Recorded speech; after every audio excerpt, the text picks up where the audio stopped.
Hare Nama eva kevalam, kalo nasteva nasteva nasteva gatiranyata. Hare Nama eva kevalam, kalo nasteva nasteva nasteva gatiranyata.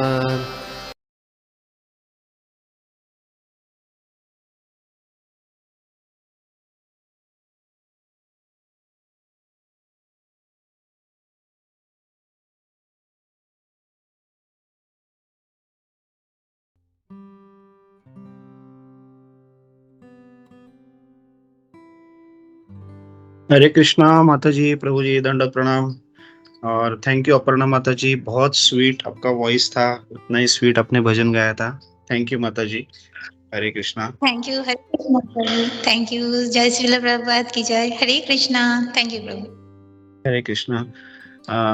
आप सभी वैष्णव के चरणों में मेरा दंडवत प्रणाम।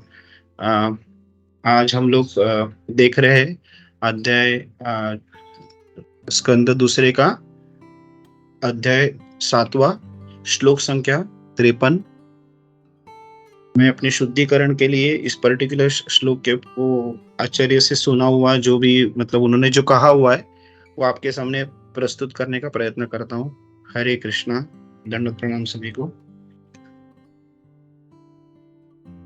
नमो विष्णुपादाय कृष्णप्रेष्ठाय भूतले श्रीमते लोकनाथ स्वामिनिति नामिने। नमो विष्णुपादाय कृष्णप्रेष्ठाय भूतले श्रीमते भक्तिवेदांत स्वामिनिति नामिने। नमस्ते सारस्वते देवे गौरवाणी प्रचारिणे निर्विशेष शून्यवादी पाश्चात्य देशतारिणे। जय श्री कृष्ण चैतन्य प्रभु नित्यानंद श्री अद्वैत गदाधर श्रीवासादि गौर भक्त वृंद।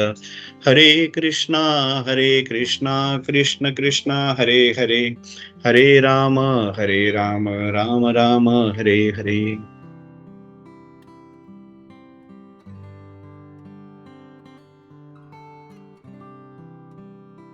तो ये इस पर्टिकुलर अध्याय का ये आखिरी श्लोक है। श्लोक शुरू करने के पहले हम लोग ओम नमो भगवते वासुदेवाय, ओम नमो भगवते वासुदेवाय, ओम नमो भगवते वासुदेवाय। नारायणं नमस्कृत्यं नरं चैव नरोत्तमं देवीं सरस्वती व्यासं ततो जयमुदीरयेत्। नष्टप्रायेषु अभद्रेषु नित्यं भागवत सेवया भगवती उत्तम श्लोके भक्तिर्भवति नैष्टकी।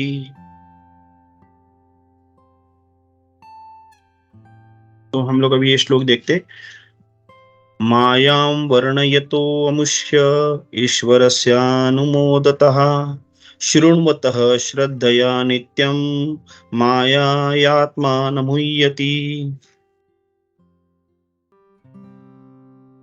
Translation by Srila Prabhupada. Jai Srila Prabhupada. The Lord's activities in association with his different energies should be described, appreciated, and heard in accordance with the teachings of Supreme Lord. If this is done regularly with devotion and respect, one is sure to get out of the illusory energy of the Lord. तो यहाँ पे प्रभुपाद जी कह रहे हैं कि भगवान के जो भी लीला है, जो वो उसके जो बाह्य और अंतर जो एनर्जी है उनके साथ उनको लेना चाहिए, उनके ग्लोरीफाई करना चाहिए, उनका सुनना चाहिए। और वो कैसे भगवान ने जो अभी तक जो सिखाई है, मतलब भगवान ने जो हम लोग को जो नॉलेज दिया है उसके अकॉर्डेंस वो सीखना चाहिए और वो रेगुलर करना चाहिए विथ डिवोशन, विथ फेथ, एक पर्टिकुलर भक्ति से वो करना चाहिए। तो अगर हम लोग ये सब करेंगे, भगवान की लीला श्रवण करेंगे, तो हम लोग इस पर्टिकुलर जो अपना जो भ्रमित जो हम लोग इसमें अटके हुए भौतिक तो दुनिया में हम लोग वहां से बाहर निकल सकते हैं।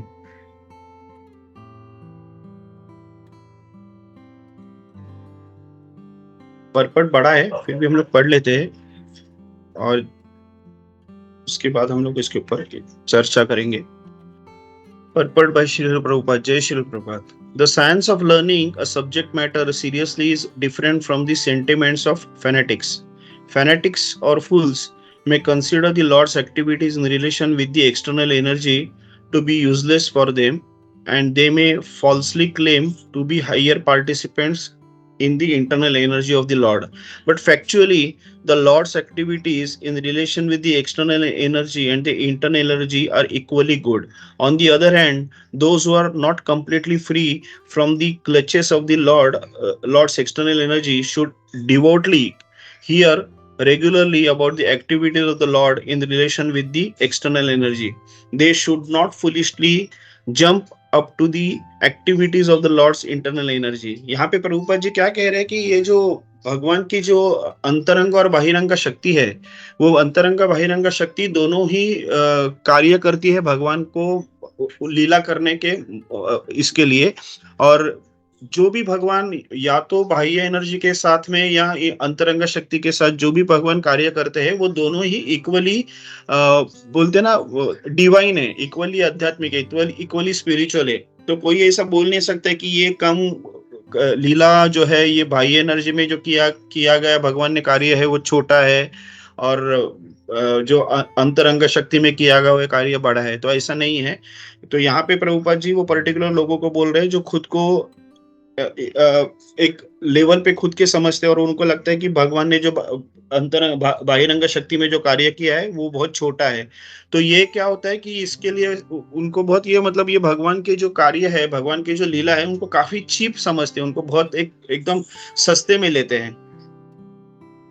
तो यहाँ पे उन लोग प्रभुपाद जी पर्टिकुलर इसमें बोलते हैं कि काफी लोग हैं जो भगवान की जो रास लीला है जो इंटरनल एनर्जी में चलती है, तो उनमें उनको ज्यादा रुचि रहती है, और वो बिना बाह्य शक्ति में जो किया हुआ जो भगवान ने कार्य है, बिना भगवान को पूरी तरह से जाने वो अंतरंग शक्ति के ऊपर एंट्री मारते हैं और फिर वो वहां पे भूल कर देते हैं।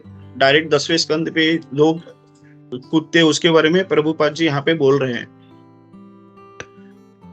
The pseudo deities absorbed in material sense enjoyment falsely jump to the stage of liberated souls and thus fall down deeply into the clutches of external energy. Some of them think that to hear from the past about the pastimes of Lord means to hear about his activities with the gopis or about his pastimes like lifting the Govardhan hill, and they have nothing to do with the Lord's plenary expansion as the Purushavatara and then pastimes of the creation, maintenance or annihilation of the material worlds. But a pure devotee knows that there is no difference between the pastimes of the Lord either in Rasa Leela or in creation, maintenance or destruction of the material world. Rather, the description of such activities of the Lord as the Purushavatas are specifically meant for persons who are in the clutches of external energy. Topics like the Rasa Leela are meant for the in liberated souls and not for the conditioned souls. The conditioned souls, therefore, must hear with appreciation and devotion the Lord's pastimes in relationship with the external energy, and such acts are as good as hearing of Rasa Leela in the liberated stage. A conditioned soul should not initiate the activities of liberated souls. Lord Shri Chaitanya never indulged in hearing the Rasa Leela with ordinary men. In Srimad Bhagavatam, the science of God, the first 9 cantos prepare for the ground for hearing the 10th canto. This will be further explained in the last chapter of this canto. In the 3rd canto, we will be more explicit. A pure devotee of the Lord, therefore, must begin reading or hearing Srimad Bhagavatam from the very beginning and not from the 10th canto. We have several times been requested by some so-called devotees to take up the 10th canto immediately, but we have refrained from such an action because we wish to present Srimad Bhagavatam as the science of Godhead and not as a sensuous understanding for the conditioned souls. This is forbidden by such authorities as Shri Brahmaji. By reading and hearing Srimad Bhagavatam as a scientific presentation, the conditioned soul will gradually be promoted to the highest status of transcendental knowledge after being freed from the illusionary energy based on sense enjoyment. तो यहाँ पे Prabhupada ji particularly सभी को आगाह करते हैं कि direct 10th canto पे हम लोग को नहीं जाना है। जो पहले जो जो अध्याय है वो हम लोग को 10th कैंटो को समझने के लिए मदद करेंगे। 10th कैंटो को हम लोग को भगवान की अंतरंग शक्ति में उस वो लेवल पे जाना है कि वहां पे लिबरेटेड सोल्स है, जो मुक्त जीव है, उनके लिए वो 10th कैंटो रखा गया है। मतलब समझने के लिए वो ही समझ सकते हैं 10th कैंटो। और मेरे जैसा बद्ध जीव जो है वो उसको 10th कैंटो समझने के लिए काफी टफ होगा। उसके लिए उसने पहले 9 जो कैंटोज हो उसको अच्छी तरह से समझना चाहिए, अच्छी तरह से। मतलब एक बार अगर ठीक पढ़ने से नहीं समझा तो दूसरी बार पढ़ना चाहिए, उसके बाद ही 10th कैंटो पे उसको जाना चाहिए। ये प्रभुपाद जी यहाँ पे स्पेसिफिकली मेंशन कर रहे हैं।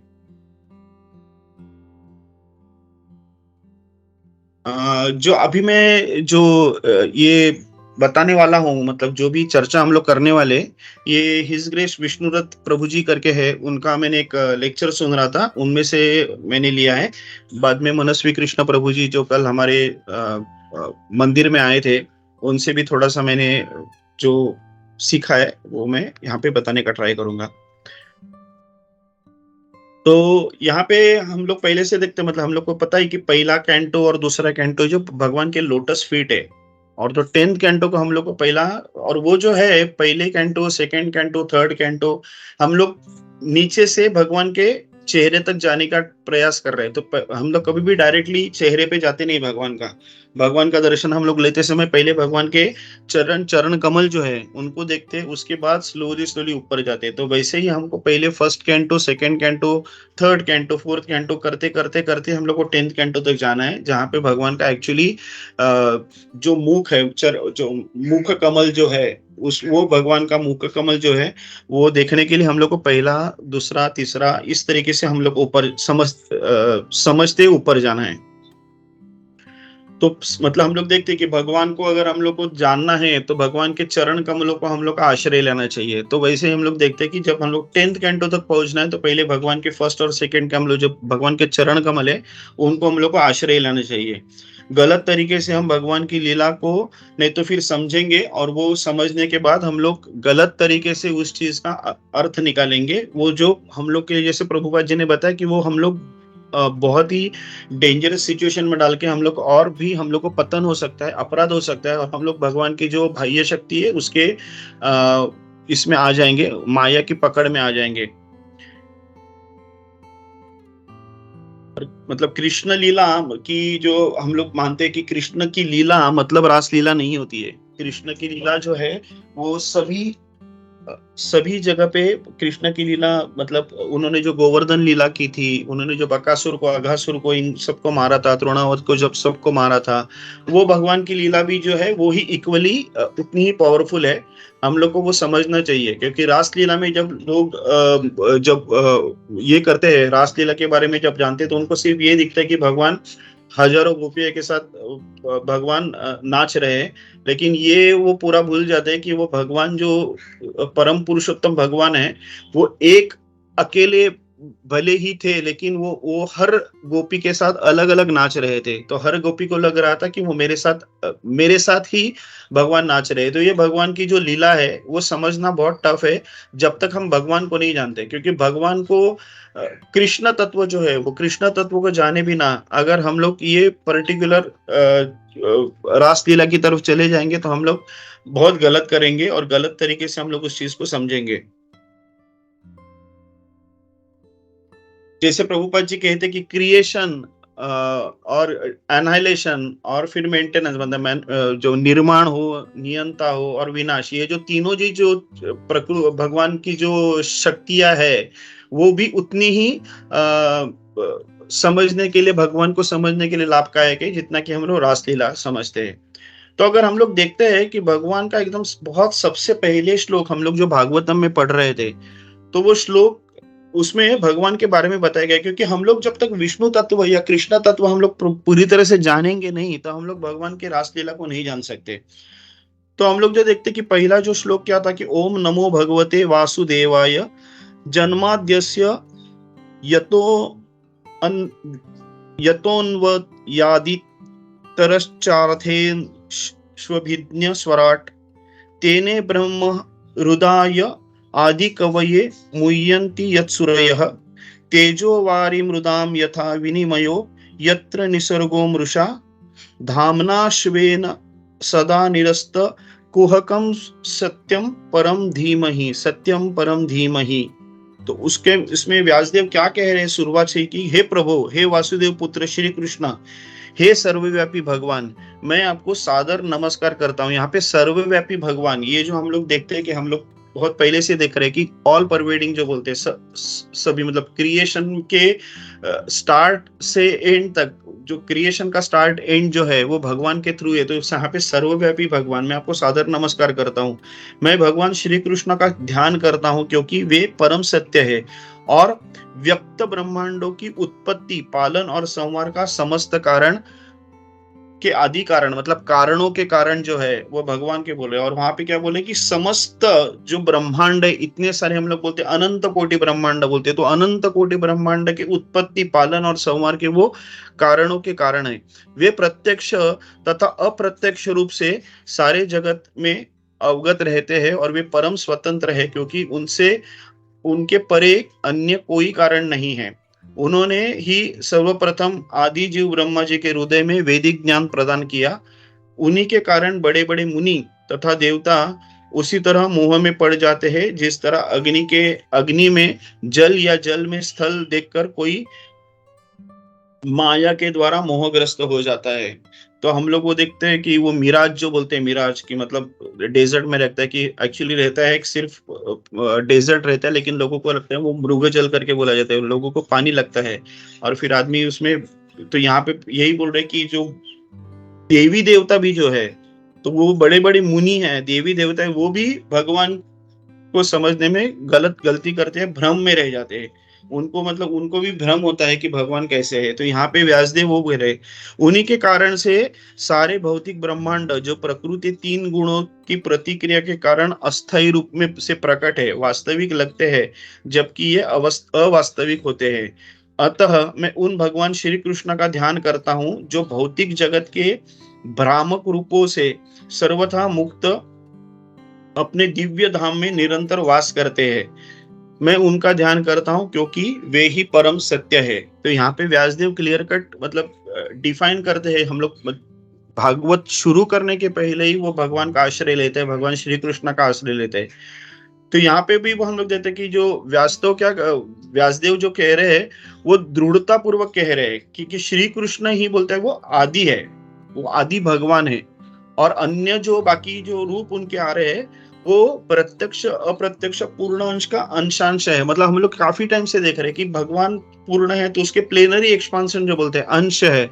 मतलब भगवान से हम लोग देखते हैं बलराम आए थे, बलराम से संकर्षण, संकर्षण से नारायण, मतलब हम लोग देखते हैं कि वो अंश अंश अंश के हिसाब से आते जाते, बाद में उसमें से फिर महाविष्णु, महाविष्णु से गर्भोदक्षाय विष्णु, गर्भोदक्षाय से क्षीरोदक्षाय विष्णु, और क्षीरोदक्षाय विष्णु जो है वो आगे फिर वो जो दशावतार में हम लोग देखते हैं कि नरसिम्हा, राम, परशुराम, वो जो है क्षीरोदक्षाय विष्णु ने अवतार लिए थे। मतलब हम लोग देखते हैं कि ये जो भगवान के जो अवतारित है वो भी भगवान के अंश के अंश के अंश के अंश है। इतना मतलब हम लोग देखें भगवान इतने इतने टॉप मोस्ट लेवल के है श्री कृष्ण। यदि परम भगवान किसी भी दिव्य नाम से जाने जा सकते हैं तो वो सिर्फ श्री कृष्ण नाम होना चाहिए, श्री कृष्ण ही शब्द होना चाहिए, जिसका अर्थ है बोलते हैं सर्व आकर्षक है। सर्व आकर्षक जो है वो ना कृष्ण का अर्थ है। तो भगवत गीता में भगवान ने कई स्थलों पर स्वयं को आदि भगवान घोषित किया है। मतलब हम लोग देखते हैं भगवान इस भगवत गीता में भी खुद को कहते हैं कि मैं परम हूँ, तुम सिर्फ मुझे शरण हो जाओ, तुम सब कुछ छोड़ के मेरे पास आ जाओ, मैं इस पूरे जगत का नियंता हूँ। सभी जो देवी देवता है मुझसे मतलब मुझे से आते हैं, और जो भी आप कभी यज्ञ करते हो, भले वो किसी भी देवी देवता करते हो, पहले वो मुझे ही मिलता है। तो यहाँ पे भगवान सब जगह पे कहते हैं कि मैं आदि हूँ, मैं ही परम भगवान, मैं ही एक्चुअली भगवान हूँ। और इसकी पुष्टि अर्जुन के द्वारा तथा नारद, व्यास और बड़े बड़े मुनियों द्वारा भी की गई है। पद्म पुराण में यह भी कहा गया है कि भगवान के असंख्य नामों में से श्री कृष्ण जो है वो सर्वमुख है, सर्व प्रमुख है। और हम लोग बाद में आगे ये भी देखते हैं, ईसोपनिषद में भी हम लोग सुनते हैं ना, ईसावाशम इदम सर्वम यत्किंच जगत्याम जगत तेन त्यक्तेन भुंजीता मा गृद्धा कश्यस्विद धनम।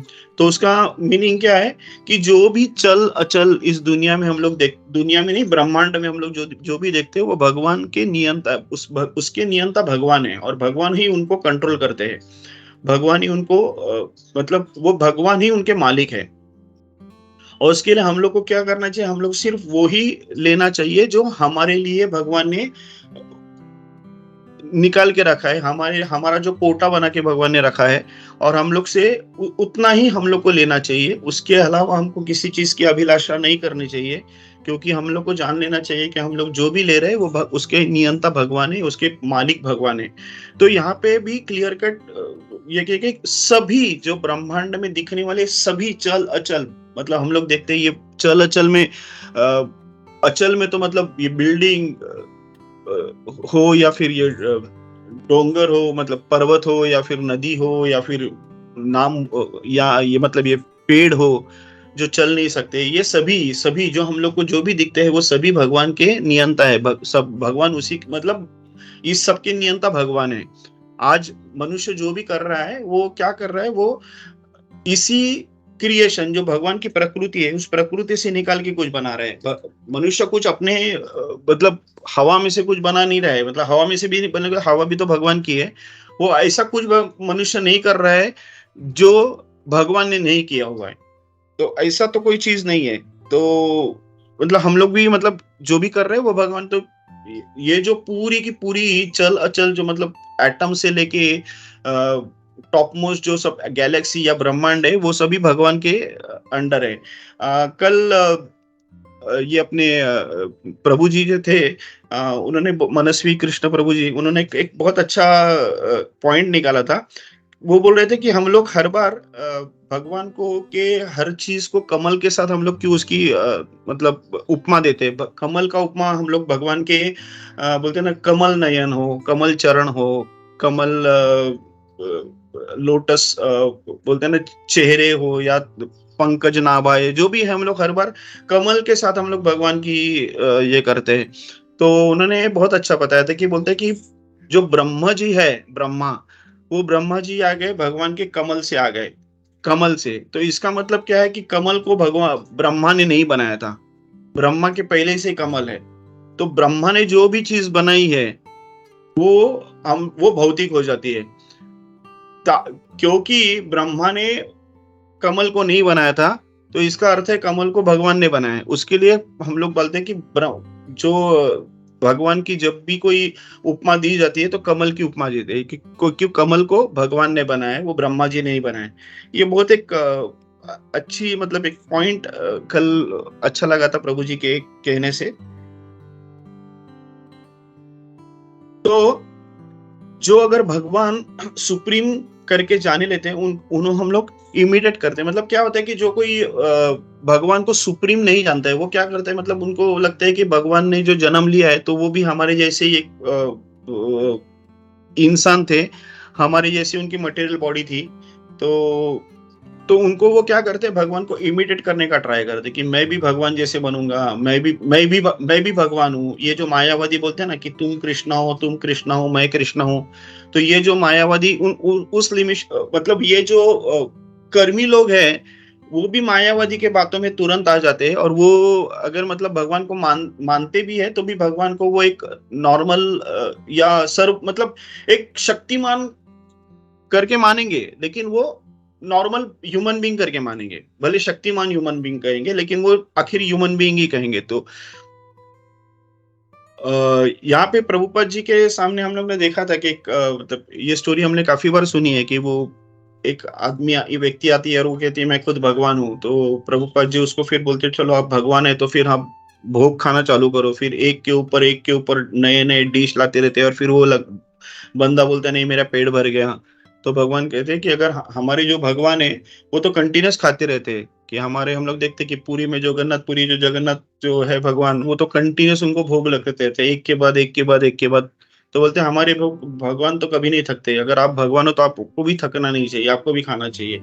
तो ये एग्जांपल देखिए मतलब ये क्लियर लेते कि लोगों को इतना सिंपल लगता है कृष्णा को। हम लोग ने वो भी देखा था ना, खुद को मतलब वासुदेव कहने वाला भी एक जो था छोटा आदमी। तो ये मतलब इस तरीके से हमारे पास बहुत सारे एग्जांपल्स है कि लोग खुद को भगवान समझते हैं, और क्योंकि वो भगवान खुद को भगवान इसके लिए समझते कि क्यों भगवान की शक्ति को जानते नहीं है।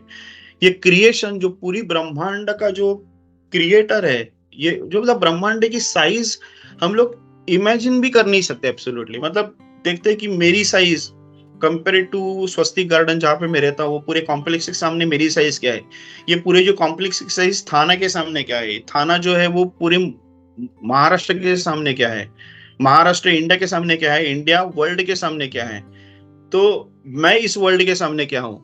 और फिर आगे जाएंगे तो ये वर्ल्ड मिल्की वे हो, गैलेक्सी हो, उसके सामने वर्ल्ड की क्या है। हम लोग देखते हैं मतलब बचपन में जब जब भी हम लोग ज्योग्राफी सुनते आए थे कि ये मिल्की वे गैलेक्सी में तो ये वर्ल्ड अपना दिखता ही नहीं है एब्सोल्युटली। मतलब वो माइन्यूटेसिमल भी बहुत बड़ा वर्ड होगा, इतना इतना ही था।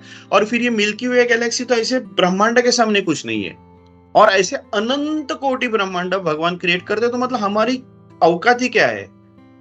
तो ये जब अगर कोई जानता नहीं है भगवान की ताकत को, भगवान की मतलब असीमित शक्ति को कोई अगर जानता नहीं है, तो फिर वो क्या, वो फिर वो भगवान को इमिटेट करने का प्रयास करते हैं। उसको लगता है कि मैं भी भगवान बन सकता हूँ करके। तो हम लोग ने ये भी देखा था कि शक्ति जो भक्ति विनोद जी ठाकुर जी थे, उन्होंने मतलब हम उनके जब उन्होंने जब मतलब वो जो भी अपने अवतार थे, उन्होंने जब अवतार लिया था और उन्होंने अपने जो लीला शुरू की थी, उसके पहले वैष्णव को बहुत गलत तरीके से लोगों ने ये मतलब वैष्णव जो हम लोग अभी आज जो वैष्णव को हम लोग जिस नजर से देखते हैं, तो वो नजर तभी लोगों की बहुत बुरी थी। मतलब अगर वो ये लेवल पे बात करते थे कि अगर आपको भगवान की ये जानना चाहिए, मतलब अगर रासलीला अगर भगवान की जाननी है तो आपको क्या करना चाहिए, आपको एक इलिसिट अफेयर रखना चाहिए। आपको बाई किसी अपने पत्नी या पति के अलावा एक गैर स्त्री या गैर पुरुष के साथ संबंध रखने हैं। अगर आप ऐसे रखोगे तो आपको पता चलेगा भगवान की रासलीला क्या है। इतने लोएस्ट लेवल पे लोग की सोच थी। और ये सोच तभी भक्ति विनोद जी ठाकुर जब आए थे, तभी वैष्णव लोगों की मतलब ऐसी ही गलत धारणा थी कि वैष्णव मतलब एक बुरा आदमी, मतलब गाली के लेवल पे वैष्णव का नाम लिया जा रहा था।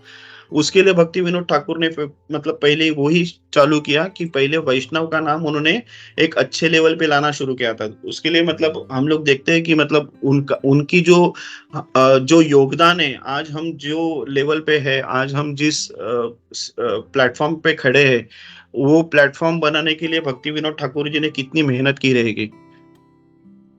तो और फिर हम लोग आगे भी देखते हैं कि भगवान को अगर कैसे जाना जाता है, ये भगवान ने 11वें चैप्टर के एंडिंग में हम लोग जो 3 श्लोक है 53, 54, 55, ये जो हम लोग श्लोक है वो 3 चैप्टर में भगवान ने 11वें चैप्टर में 3 श्लोकों में भगवान ने बताया कि ना हम वैदैर न तपसा न दाने न चेज्यवा शक्य एतम विधो दृष्टवान सीमा यथा।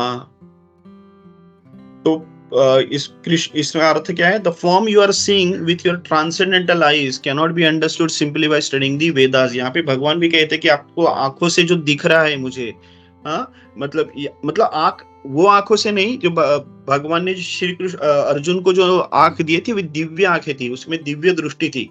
वो भगवान किसी और को नहीं दिख रहे थे, सिर्फ अर्जुन को दिख रहे थे। तो भगवान वही कह रहे थे कि जो आज तुम मुझे देख रहे हो, तुम्हारी वो आध्यात्मिक जो तुम्हारी स्पिरिचुअल आंखों से तुम देख रहे हो, वो भगवान सिर्फ वेदा पढ़ने से आप नहीं देख पाओगे, या ना भी आप बहुत सारे तप करोगे, बहुत सारे ऑस्टेरिटीज करोगे, बहुत सारे उपवास करोगे, बहुत सारा दान करोगे, तो भी आप ये जो मेरा जो फॉर्म है, ये जो मेरा आकार है, उसको आप जान नहीं पाओगे, देख ही नहीं पाओगे। तो it is not by this means that one can see me as I am. तो ये सब चीजों से अगर आप मुझे देखना चाहोगे तो आप नहीं देख सकते हो।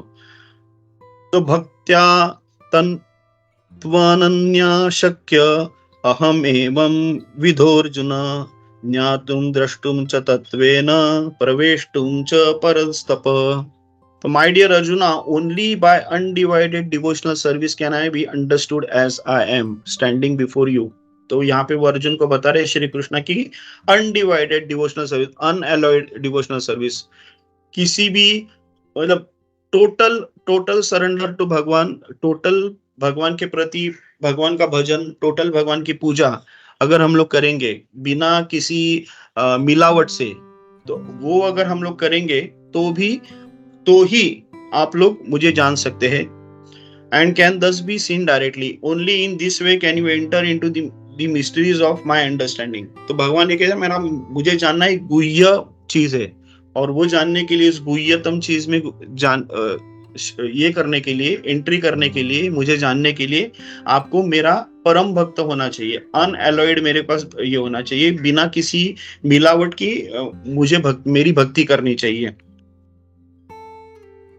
फिर आगे का श्लोक कहते हैं ना, मत कर्म कृन्मत परमो मद्भक्त संगवर्जिताः निर्वैर सर्वभूतेषु यः स मामेति पांडवाः.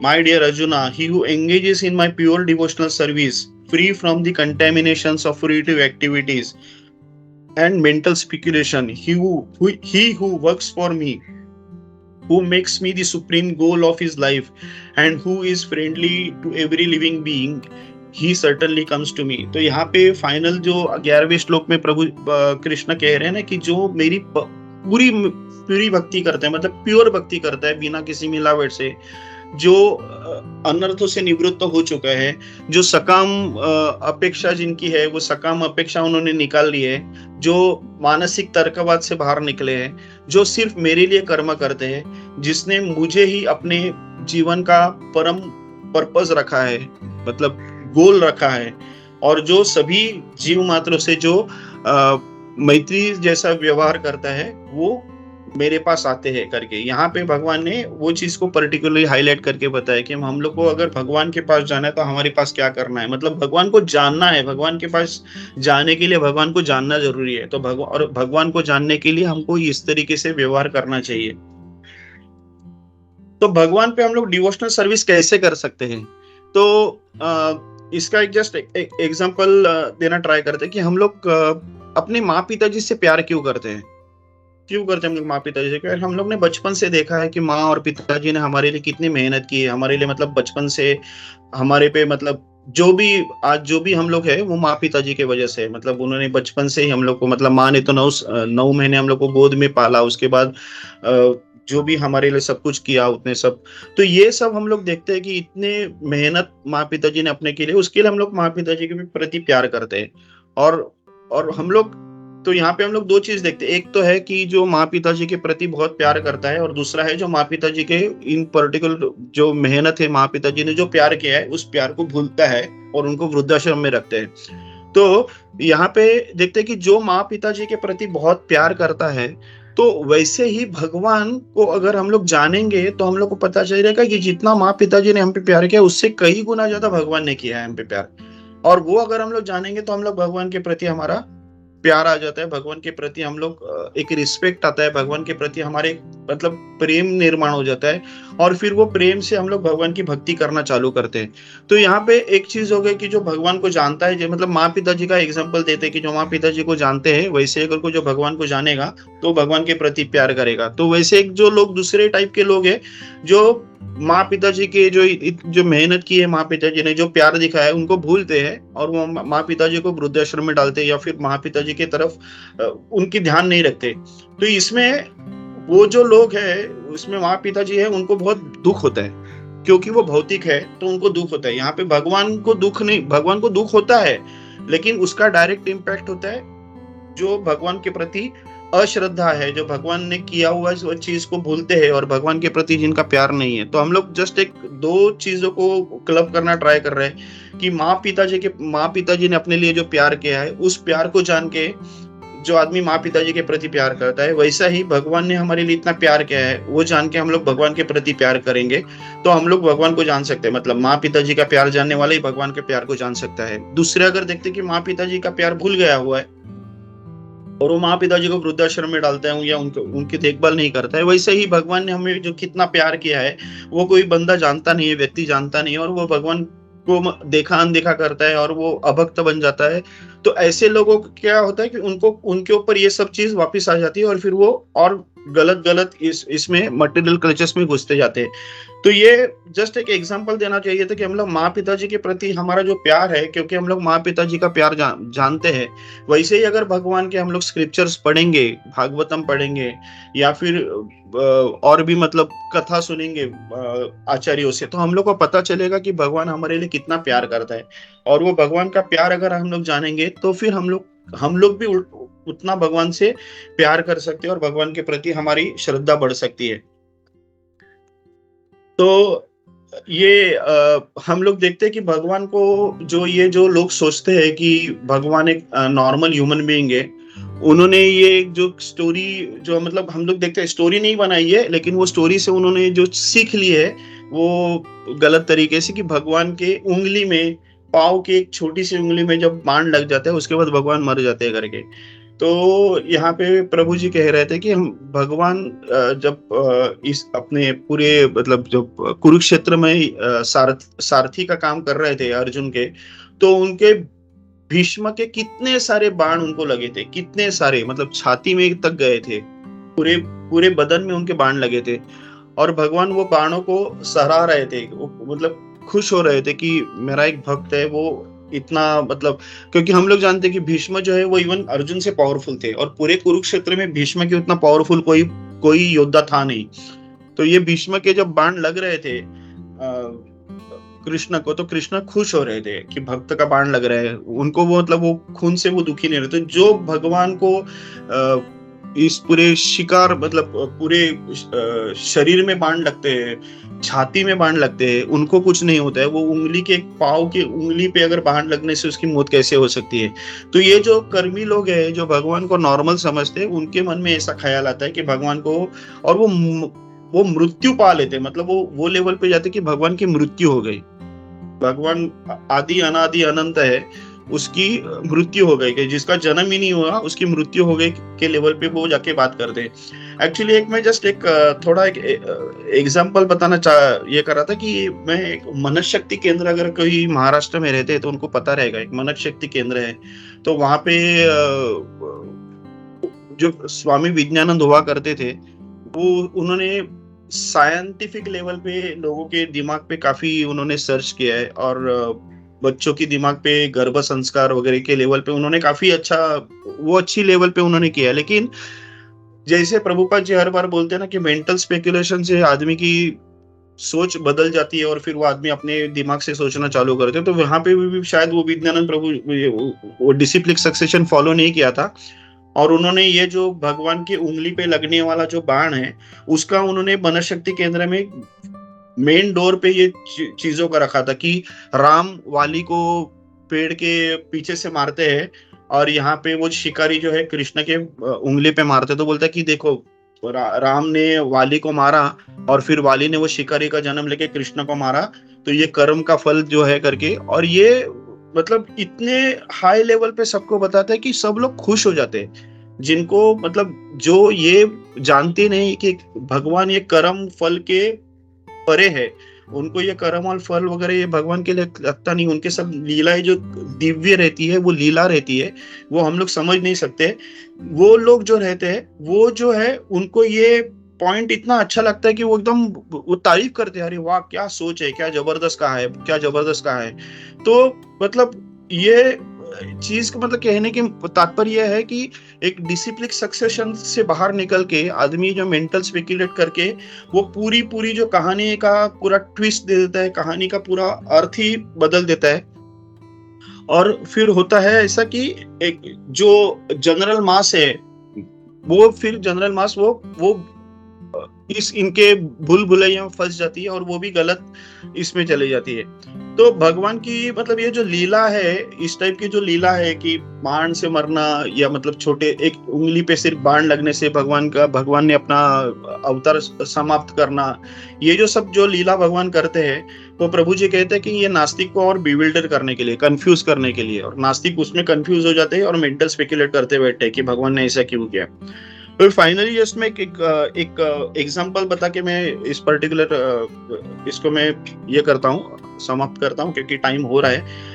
प्रभु जी ने एक बहुत अच्छा एग्जांपल दिया था कि भगवान को हम लोग जब जानते हैं डिसिप्लिक सक्सेशन से, भगवान की हम लोग जब जिस तरीके से हम लोग अगर पूजा करते हैं, तो हम लोग को एक्चुअली पता चलता है कि भगवान को किस तरीके से हम लोग, मतलब भगवान की हम लोग जो डीटी की वर्शिप करते हैं, तो प्रभु जी कह रहे थे कि एक बड़े कोई एक प्रचारक थे जो भगवान की कथा बता रहे थे, और वृंदावन में थे, तो वृंदावन में वो कथा बता रहे थे, मतलब 7 दिन का उनका भागवत सप्ताह था, काफी लोग जमे थे, उनका मतलब बहुत बड़ा व्यासासन वगैरह किया था, और वहां पे वो बैठे थे, और आखिरी में जब सप्ताह होने के बाद उनको भगवान की डीटीज को ड्रेसिंग करने का उनको अवसर मिला। तो फिर उन्होंने क्या किया था, उन्होंने जब भगवान को ड्रेसिंग किया तो गौरांग महाप्रभु को उन्होंने ब्लू लगवाया, और नित्यानंद प्रभु जी को उन्होंने येलो पहनवाया। तो जो अपने जो डिसाइपल्स, जो प्रभुपाद जी के डिसाइपल्स थे, वहां पे एक रशियन लेडी थी, उसने तुरंत ये पॉइंट आउट किया कि आपने गलत उल्टा आपने पहनवाया है, तो करके तो वहां पे प्रभु जी कह रहे थे कि हम लोग मतलब जब हम लोग भगवान की पॉइंट ये था कि जब हम लोग भगवान को अगर प्रॉपरली हम लोग जानते नहीं डिसिप्लिक सक्सेशन के थ्रू, तो हम लोग अपने हिसाब से वो पर्टिकुलर चीजों को रखते हैं। जैसे मतलब वो नित्यानंद प्रभु जी का जो एग्जांपल दिया था कि उन्होंने नित्यानंद प्रभु को ब्लू पहनवाने के बदले में उन्होंने भगवान नित्यानंद प्रभु जी को येलो पहनवाया। तो ये मतलब पॉइंट था, और इतना कह के मैं आज का मेरी वाणी को मतलब विराम देता हूँ, और अगर मुझसे कुछ अगर गलती हो गई तो प्लीज मुझे माफ कीजिए। हरे कृष्णा, दंडोत प्रणाम प्रभु जी, माता जी, हरे कृष्ण।